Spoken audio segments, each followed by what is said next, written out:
Hoje completa uma semana da morte do bebê Pedro Benjamin, que tem como principal suspeito o pai. E os vizinhos da família fazem, neste momento, uma manifestação por justiça. Assunto para o Fernando Souza, que chega agora para nós, trazendo todos os detalhes. Fernando, boa tarde. Comanda, Fernando. Lucílio, boa tarde para você e para todos que acompanham o Jornal do Meio-Dia deste sábado. A gente está aqui agora no condomínio Bestim Belchior 2, o condomínio onde mora, o pai dessa criança e a mãe também.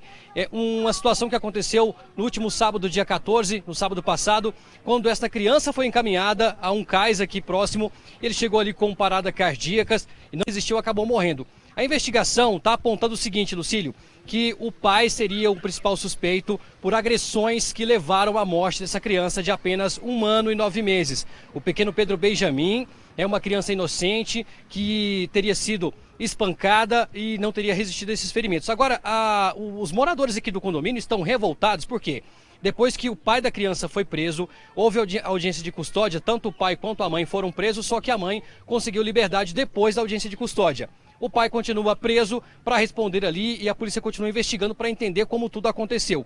Só que os vizinhos estão revoltados porque, segundo eles, a mãe deveria também continuar presa porque teria sido ela quem teria feito essas agressões. Estou aqui agora com a Laís, que é vizinha desse casal que é apontado ali por ter agredido essa criança. Vou falar com ela aqui agora. Laís, a situação é complicada, os vizinhos estão indignados e vocês pedem justiça porque vocês entendem que a mãe ali também tem uma culpa crucial na morte dessa criança de apenas 1 ano e 9 meses. Ela é a culpada de tudo, A gente só pedimos justiça porque não só o pai, ele não por ter espancado, mas ele por omitir socorro ao próprio filho e acobertar a esposa, E ela sim, por ter espancado, porque ela é a agressora, ela era agressiva. A todo momento ela batia quando ela queria sair para beber, ela batia, ela deixava em casa dormindo, sujo.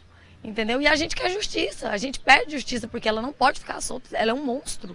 Laís, e o detalhe também é que eu havia recebido a informação de que a criança foi levada lá para a unidade de saúde, o pai teria encaminhado essa criança, mas a realidade de vocês que moram aqui no condomínio, inclusive foi você e o seu esposo que teve que levar essa criança. O pai foi meio que induzido por vocês. Isso. Ele foi porque a gente saiu empurrando ele, a todo momento ele estava calmo, porque ele já sabia da situação que a criança estava morta.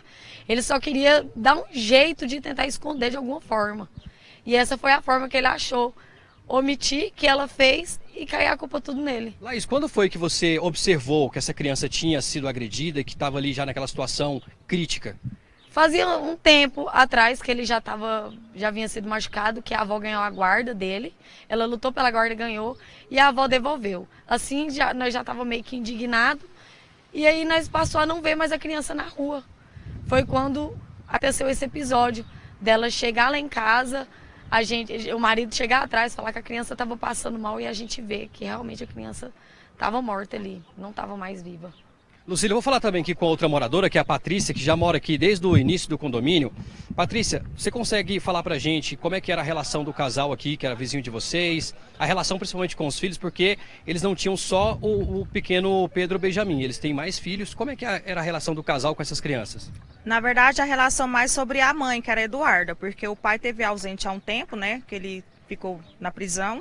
Mas a Eduarda, a gente já tinha visto relatos dela deixar filho só, para ir realmente para festas, bares. E o relato que a gente mais tinha recente é que por várias denúncias feitas ao Conselho Tutelar, porque muita gente está achando que a gente só vestiu a camisa agora, depois que a vida do Pedro Benjamin foi tirada, não.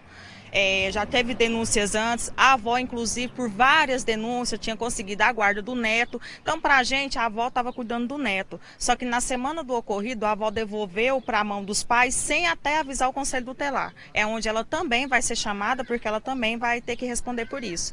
E o último relato que a gente teve foi no início de dezembro, quando ela levou o Pedro Benjamin para a UPA, porque ele estava com os olhos machucados, e lá ela relatou que quem tinha machucado foi a filha de 4 anos. Certo? Como a Érica do Conselho Tutelar achou estranho, pediu para aprofundar os exames, foi aonde viu que tinha sido agressão e deu a guarda para a avó.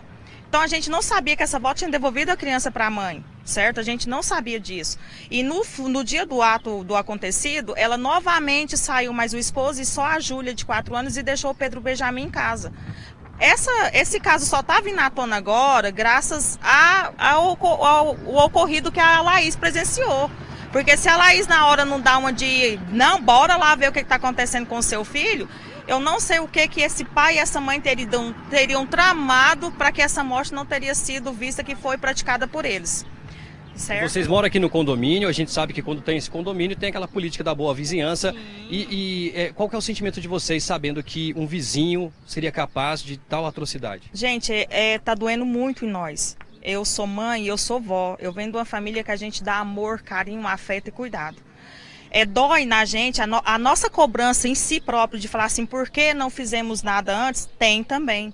Se a gente soubesse que hoje a gente estaria aqui sem a vida do Pedro Benjamin, a gente poderia ter ido lá, falado, vou arrancar esse filho da sua mão à força, mas mesmo a gente sabendo que era contra a lei, mas a gente teria feito. Por isso que a gente está pedindo justiça, e eu vou pedir também para quem estiver nos assistindo, que quando vocês verem qualquer relato próximo de vocês, que vocês não vê que é normal, denuncie, pede ajuda, porque se hoje a gente pudesse voltar atrás, a gente teria feito diferente.